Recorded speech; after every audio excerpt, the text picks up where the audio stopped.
बिस्मिल्लाहिर्रहमानिर्रहीम। Dear students, अस्सलाम वालेकुम।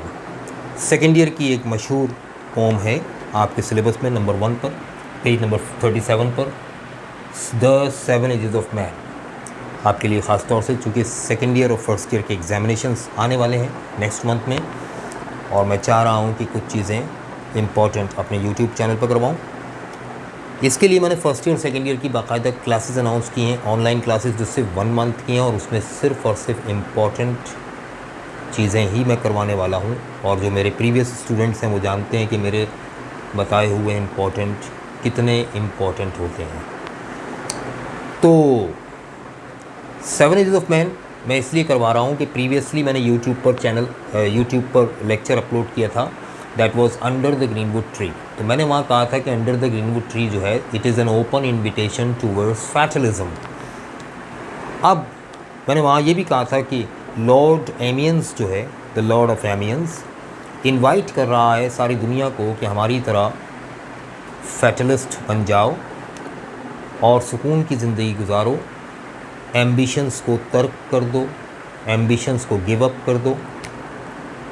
तो जाहिर है कि ऐसी सिचुएशन में फॉरेस्ट ऑफ आर्डन में जो ग्रुप मौजूद है नोबलमैन का, उनमें एक शख्स है जिसका नाम है जैक्स, और उसको जैक्यूज़ भी कहते हैं कुछ लोग। सही दोनों हैं, गलत कोई नहीं है। मैं जैक्स कहता हूँ, जैक्यूज़ नहीं कहता। जैक्स ने फिर एक स्पीच डिलीवर की जो हम पढ़ेंगे, the 7 ages of man. This is the answer to the under the greenwood tree.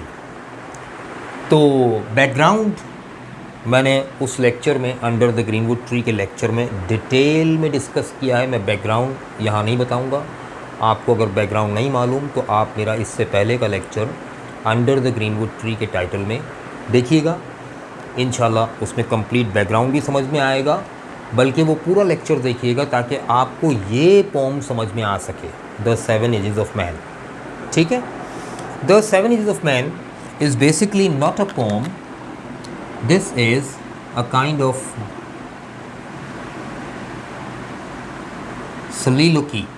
soliloquy जो है, जिसे soliloquy भी कहते हैं, soliloquy इसका प्रोनाउंसिएशन है। soliloquy जो है, ये क्या होता है? A long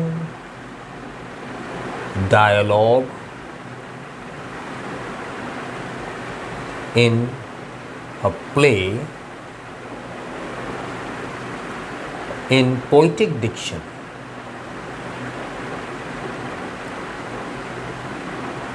addressed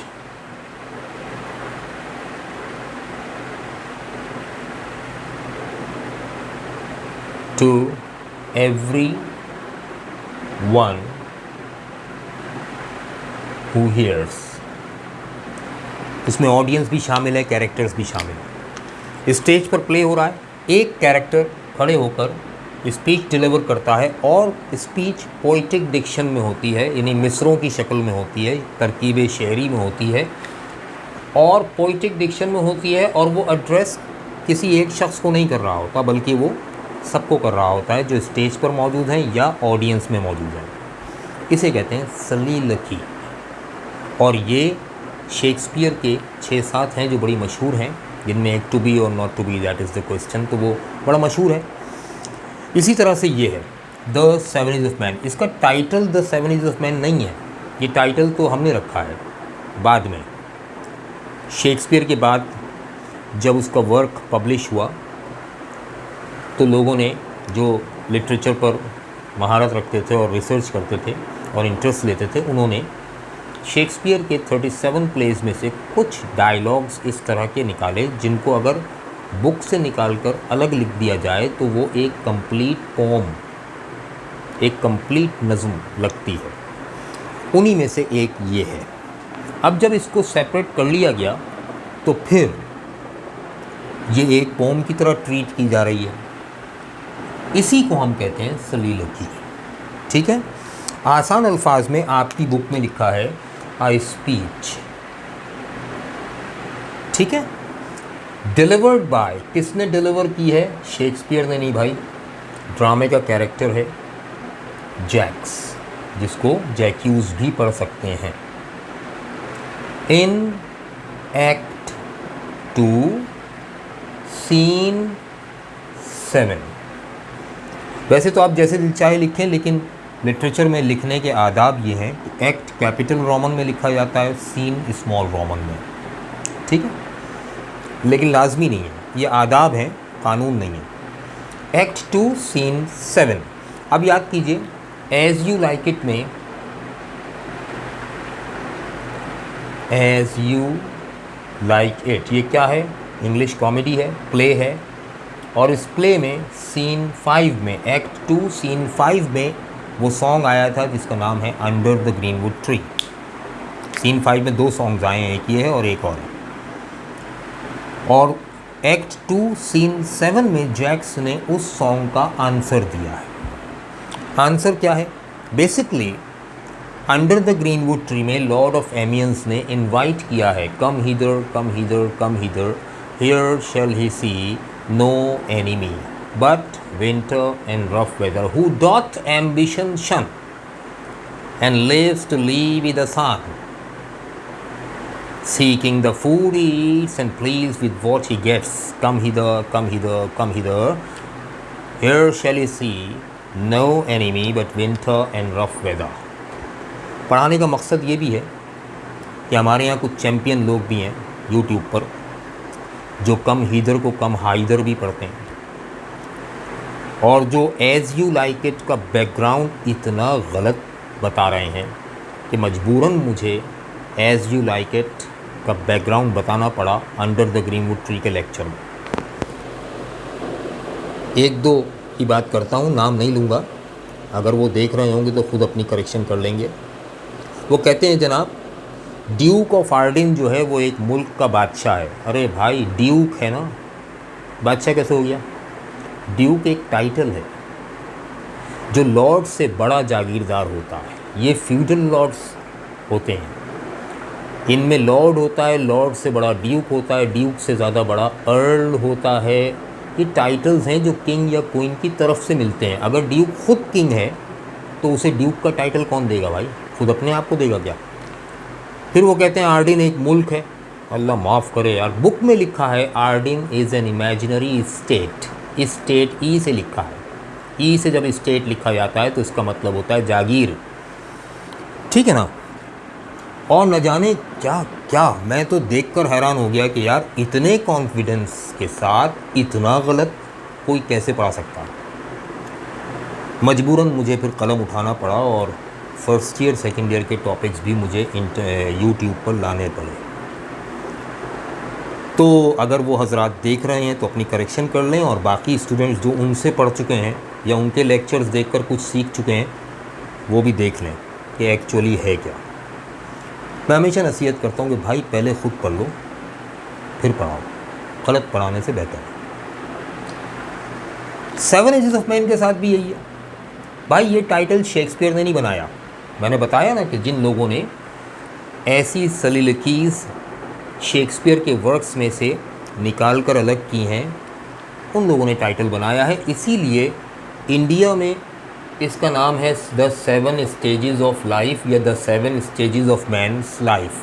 हमारे यहाँ है द 7 एजेस ऑफ मैन। तो ये टाइटल तो कुछ भी बना लें आप, शेक्सपियर को इस पर कोई एतराज़ नहीं है, क्योंकि शेक्सपियर ने ये पोम तो लिखी नहीं है, ये तो स्पीच डिलीवर की गई है, ये डायलॉग्स लिखे गए हैं जो शेक्सपियर ने लिखे हैं अपने प्ले के डायलॉग के तौर पर। उसने थोड़ी कहा था कि इनको सेपरेट करके एक पोम बना लेना, ठीक है। वो तो इसका नफ्से मजमून ऐसा है कि अगर इसको अलग कर लिया जाए तो एक कंप्लीट थॉट बनती है, इसलिए इसको हम पढ़ रहे हैं, ठीक है, वरना ये अपनी कहानी से अलग नहीं है। दूसरी बात,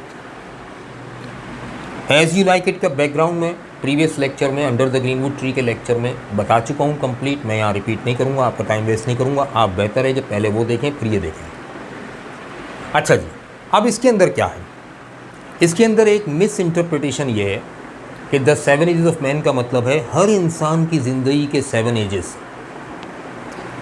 ऐसा नहीं है, ऐसा बिल्कुल नहीं, ये मिसअंडरस्टैंडिंग है भाई। वो शेक्सपियर है यार, मैं बार बार कहता हूँ, इतने मामूली मामूली टॉपिक्स पर भी क्या शेक्सपियर कलम उठाएगा? क्या समझ रहे हैं शेक्सपियर को यार? शेक्सपियर को समझो, वो विलियम शेक्सपियर है। मुझे अफसोस होता है जब लोग शेक्सपियर को गलत पढ़ाते हैं। सुने, ये हर इंसान की ज़िंदगी के 7 एजेस नहीं है। मैं इसकी मिसाल देता हूँ, जो लोग पढ़ चुके हैं वो मेरे सवालों का जवाब दें। कहीं किसी एज को उसने डिफ़ाइन किया है? नेवर। हर एज का मजाक उड़ाया है। क्या इंसान यही सब कुछ बनता है? हर इंसान सोल्जर बनता है क्या? क्या हर इंसान जस्टिस बनता है क्या? ही ना? तो फिर ये हर इंसान के 7 एजेस तो नहीं हुए ना। तो फिर किस इंसान के 7 एजेस हैं? अब एज यू लाइक इट जो प्ले है, इसके बैकग्राउंड के साथ अटैच करके अगर हम इसको पढ़ें तो पता चलेगा कि एज यू लाइक इट में अंडर द ग्रीनवुड ट्री जो सॉन्ग था, उसमें शेक्सपियर ने एलिज़ाबेथन सोसाइटी को मिरर इमेज दिखाया है।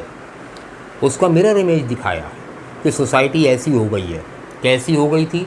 फैटलिज्म फैल रहा था, तकदीर परस्ती फैल रही थी।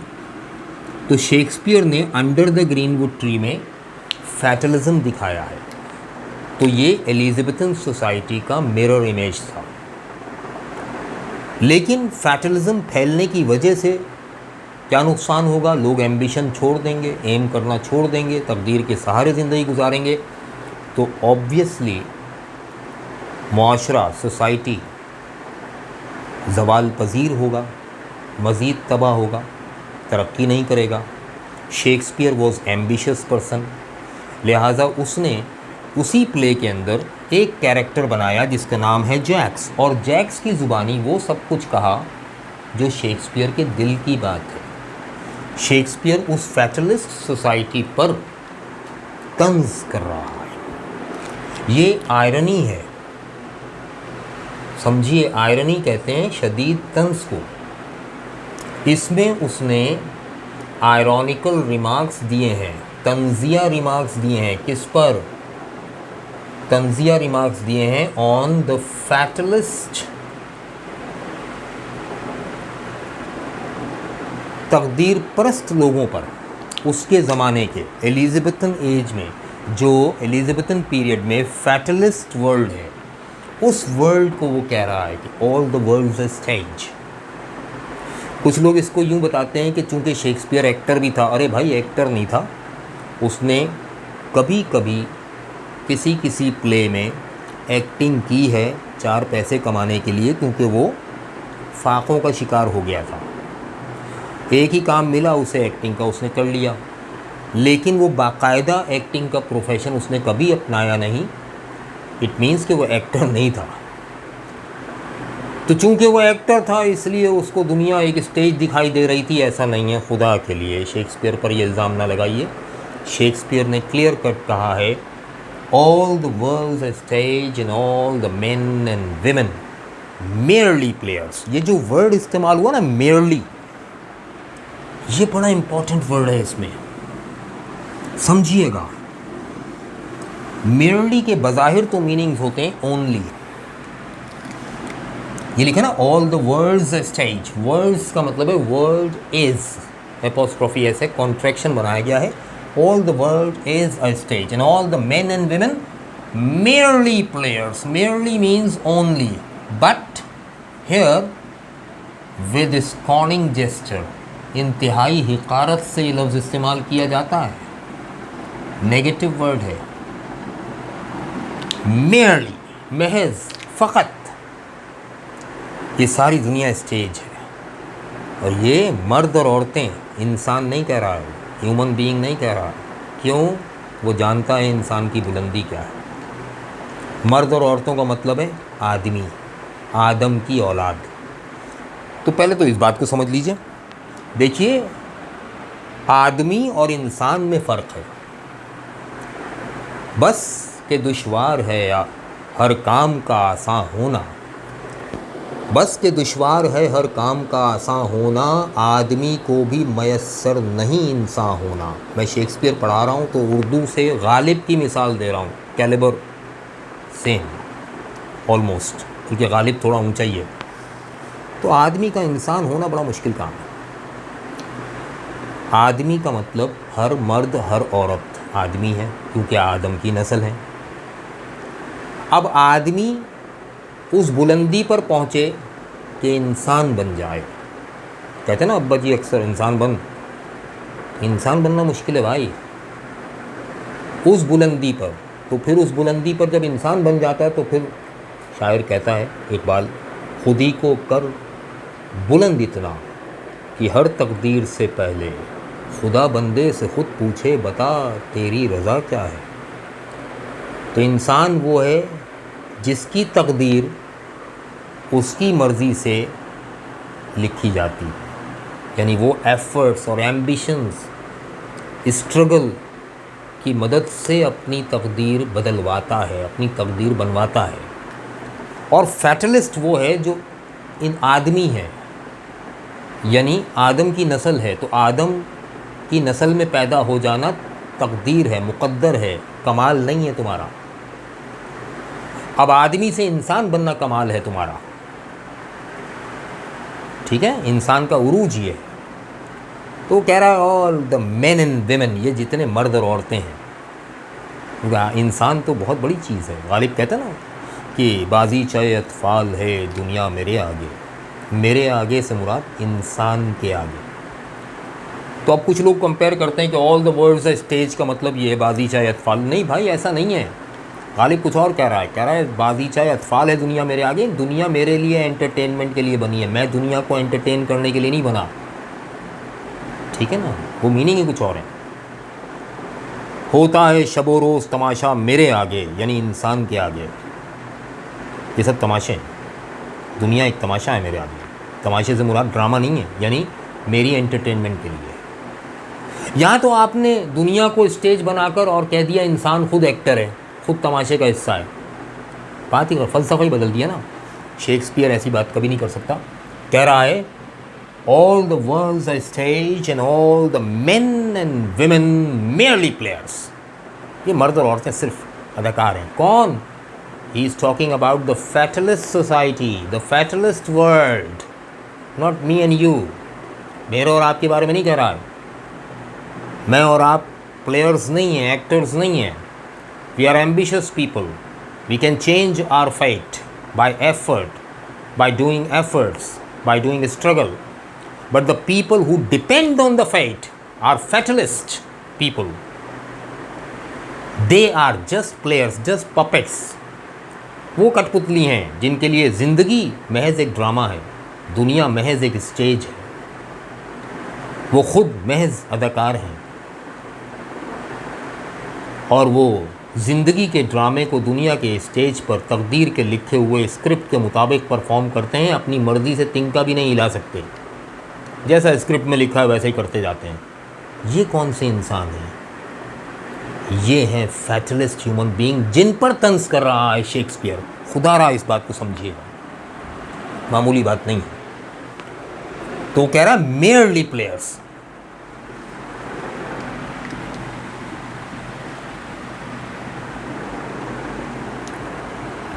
आगे वो कहता है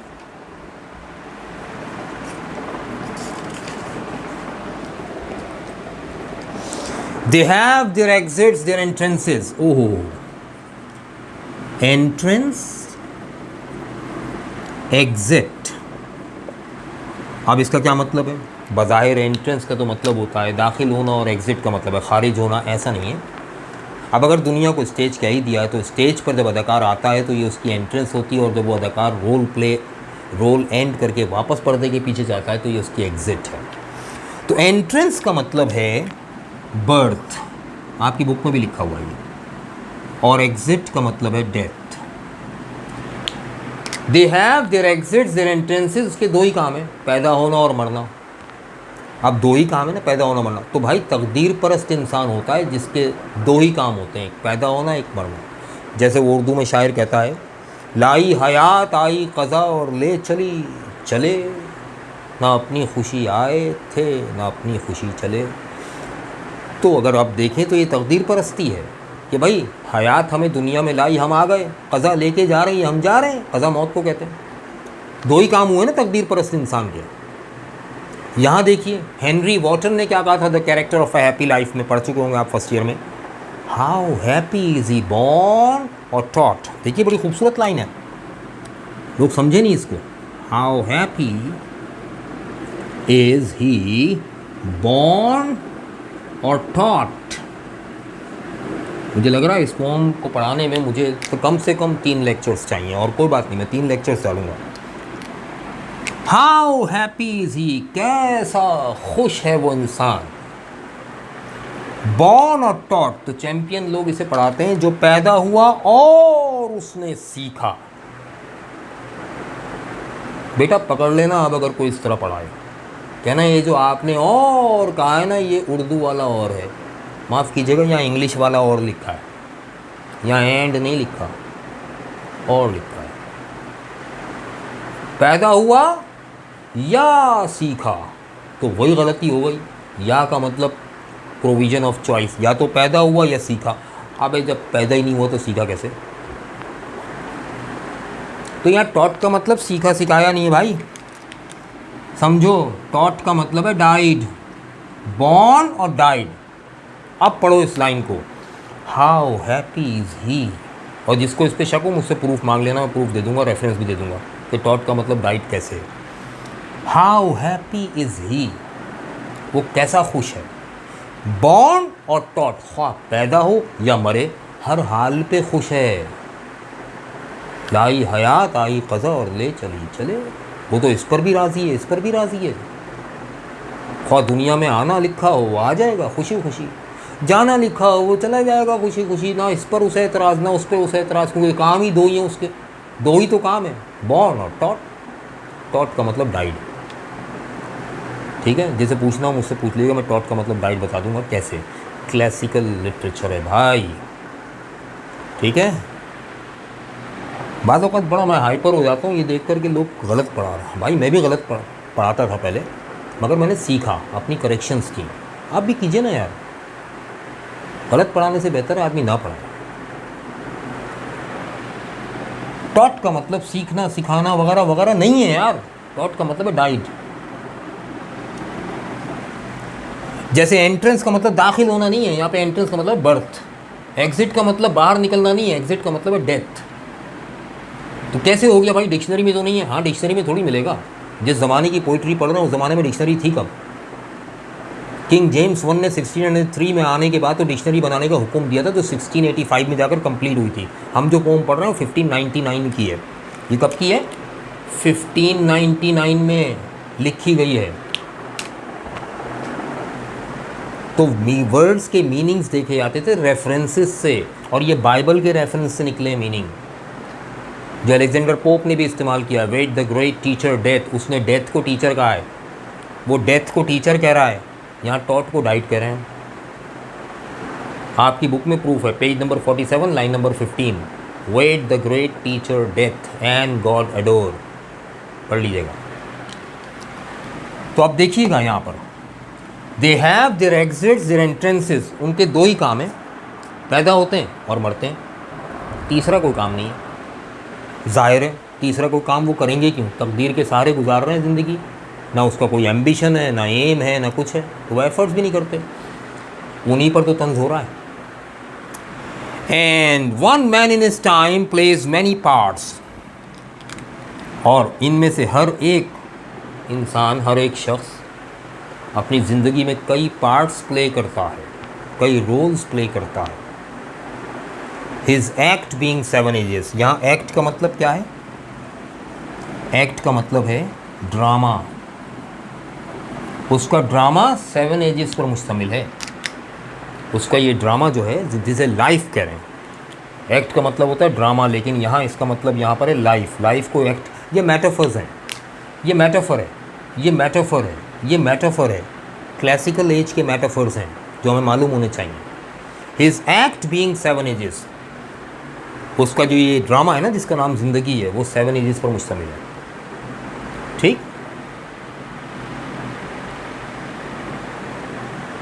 एट फर्स्ट, और सबसे पहले कौन सा है? दी इन्फेंट। मैं एक एज पढ़ाऊँगा आज, कल की क्लास है फिर मज़ीद 2-3 एजेस पढ़ाऊँगा, ये एक लेक्चर का काम नहीं है। दी इन्फेंट, अब जब मैं इन्फेंट कह रहा हूँ, इन्फेंसी, आप खुद सोचिए क्या मैं गलत कह रहा हूँ? Infancy is a most beautiful age of pure love, pure beauty. Infancy is the age of tenderness, delicacy. Infancy is the pink age of life. शीर ख्वारी का जो उम्र है, जब इंसान इस दुनिया में आया है न्यू बॉर्न बेबी की शक्ल में, तो ये उम्र तो इंतहाई हसीन उम्र है, रियल ब्यूटी। आप देखें ना, बच्चा काला पीला नीला ऊदा लाल गुलाबी जैसा भी हो, नाक मोटी है, होंठ मोटे हैं, जैसा भी हो, आप उसे पहली नज़र देखते हैं और आपको उस पर प्यार आता है, because he has got the real beauty and the real beauty is innocence. आपको उस पर प्यार आता है। This is the pure love. ये खालिस मोहब्बत होती है। आपको उस बच्चे से कुछ मिलेगा नहीं, गर्ज नहीं है इसमें, प्योर लव है। This is the beautiful age of life. लेकिन यहाँ पर उस लाइफ, उस एज की ब्यूटी नहीं एक्सप्रेस कर रहा शेक्सपियर। वो तो अजीब सी बात कर रहा है, कह रहा mewling and puking in a nurses arms. Mewling, puking in the nurses arms. Mewling किसे कहते हैं भाई? म्यूलिंग कहते हैं क्राइंग, हलक फाड़ फाड़ के रोने को। और इंसान के बच्चे के रोने को नहीं कहते, जानवर के बच्चे के रोने को कहते हैं। बिलक बिलक के रो रहा है। यहाँ इंसान के बच्चे के लिए इस्तेमाल किया उसने। प्यूकिंग, वॉमिटिंग, वॉमिटिंग जिसे कहते हैं उल्टियाँ करता फिर रहा है। अरे भाई, छोटे बच्चे को दूध पिलाओ तो माँ कंधे से लगाकर उसे टहलाती है, पहले खुद टहलती है, तब उस बच्चे को दूध हजम होता है। और ऐसा ना करवाया जाए तो बच्चा दूध उलट देता है। उस उल्टी को कहते हैं वॉमिटिंग, नहीं प्यूकिंग। वॉमिटिंग तो बड़े इंसान को होती है ना, बड़े उम्र के इंसान को होती है, वो कै कहलाती है, इस्तफराग जिसे कहते हैं। प्यूकिंग छोटा बच्चा करता है, दूध उलट देता है ना, इसको कहते हैं म्यूलिंग एंड प्यूकिंग। अरे ये तो हलक फाड़ फाड़ के रोता रहता है, वॉमिट करता रहता है। इन द नर्सेज आर्म्स, अपने हाथ पाँव पर चल नहीं सकता, नर्स की गोद में है। नर्स से मुराद हूएवर लुक्स आफ्टर हिम, जो भी उसकी देखभाल कर रहा है वो नर्स है। बाप हो, माँ हो, चाचा ताया, दादा दादी, फुप्पी या कोई आया, सब नर्स है। नर्स की मीनिंग है हु लुक्स आफ्टर, जो भी उसकी देखभाल कर रहा है उसकी गोद में है वो। क्या कहना चाह रहा है भाई? क्या ये खूबसूरत एज नहीं है? इसकी तारीफ़ नहीं करनी चाहिए थी शेक्सपियर को? तो शेक्सपियर मेरी और आपकी तो बात ही नहीं कर रहा ना, वो तो फैटलिस्ट ह्यूमन बीइंग पर तंज कर रहा है। और जब किसी पर तंज किया जाता है तो नेगेटिव पॉइंट्स हाईलाइट किए जाते हैं, पॉजिटिव पॉइंट्स नहीं। तो वो कह रहा है कि ये तो इतना बेबस है, he is so helpless that he can do nothing but crying. कुछ नहीं कर सकता सिवाय हलक फाड़ फाड़ के रोने के। ज़ुबान है मुंह में, हलक में आवाज़ है, बता नहीं सकता कि मेरे कहाँ दर्द है, कहाँ खुजली हो रही है, कहाँ दर्द हो रहा है, कहाँ से क्या हो रहा है, सिवाय हलक फाड़ फाड़ के रोने के। Puking, he is so helpless that he can not assimilate the milk he is fade on. जो दूध उसे पिलाया गया है खुद हजम नहीं कर सकता, इतना बेबस है। इन द नर्सेज आर्म्स, चारों हाथ पाँव सलामत हैं, फिर भी गोद में है, सहारा चाहिए। डॉक्टर से पूछो भाई ये लंगड़ा लूला है क्या, वो कहेगा नहीं बिल्कुल नॉर्मल है, सही सलामत है। तो भाई फिर चल फिर क्यों नहीं रहा? यही तो बेबसी है उसकी। तो शेक्सपियर तो उसकी बेबसी को हाईलाइट कर रहा है। क्या शेक्सपियर इतना सफाक और नेगेटिव माइंडेड पर्सन था? नहीं, शेक्सपियर नेगेटिव माइंडेड हुआ फैटलिस्ट पीपल के ख़िलाफ़। उन फैटलिस्ट लोगों के ऊपर वो तंज कर रहा है, उनकी ज़िंदगी के 7 एजेस गिनवा रहा है, मेरी और आपकी ज़िंदगी के नहीं। ठीक है, मेरा ख्याल समझ में आया होगा। इंशाल्लाह कल के लेक्चर में हम चाइल्डहुड के कैरेक्टर से बात शुरू करेंगे। अगर समझ में आया हो तो फीडबैक दीजिएगा, कमेंट्स कीजिएगा, और अगर किसी को कुछ पूछना हो तो कमेंट्स में पूछिएगा। मैं कमेंट्स में ही आपको प्रूफ भी दूंगा, जवाब भी दूंगा। Thank you very much. शाद रहें, आबाद रहें।